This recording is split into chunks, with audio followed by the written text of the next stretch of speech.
KATC Weather Lab. Here's Rob's forecast.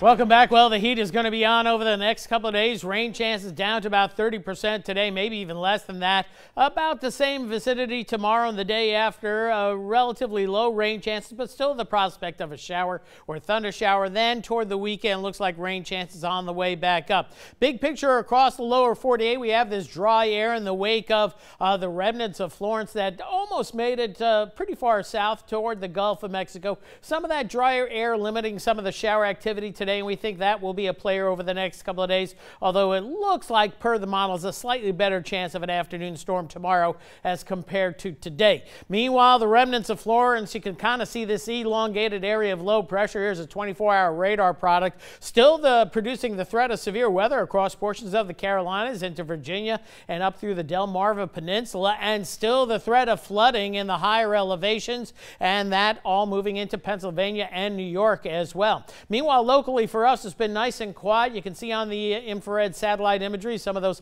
higher cloud tops off to the east with a better scattering of storms just east of the Morgan City area. You can see how that activity has been firing up late this afternoon, actually building a little bit to the west-southwest, but not affecting many of us. The rest of us relatively quiet across the area late this afternoon. All activity has quieted down in Lafayette, but we do have a shower showing up. Nice little shower, maybe a rumble of thunder just east-northeast of Eunice, between Eunice and Chautauqua and north of the Prudhomme area. And then we go a little bit farther to the south and east, picking up on a nice little cell here just between Lydia and the Olivier area, just east of the Port of Iberia area. This is dropping southward toward the coastal marsh. And I think we did see one or two other blips showing up, but not much going on right now. And it looks to stay even quieter once we lose that daytime heating factor. So as we look at the big picture, it's all quiet across the Gulf Coast, Gulf of Mexico.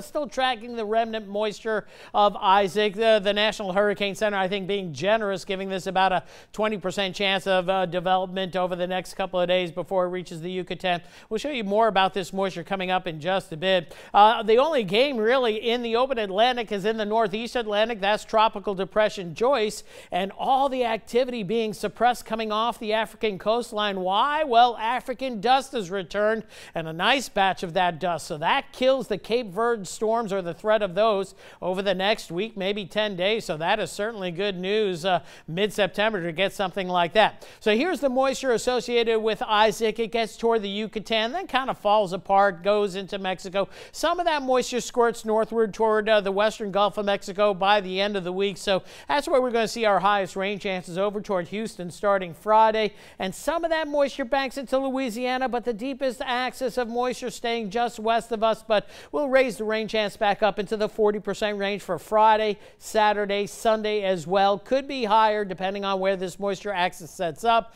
but that's about it locally. Then we look further down the road.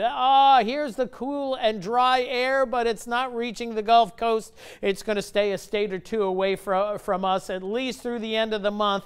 Maybe right around October 1st or so we get a shot of that cooler air, but maybe still some tropical activity in the Gulf of Mexico in that first week of October. Check out the article I wrote on KATC.com. Temperature-wise, we'll be in the mid to upper 70s tomorrow morning. Generally fair skies with daytime heating, especially around lunchtime.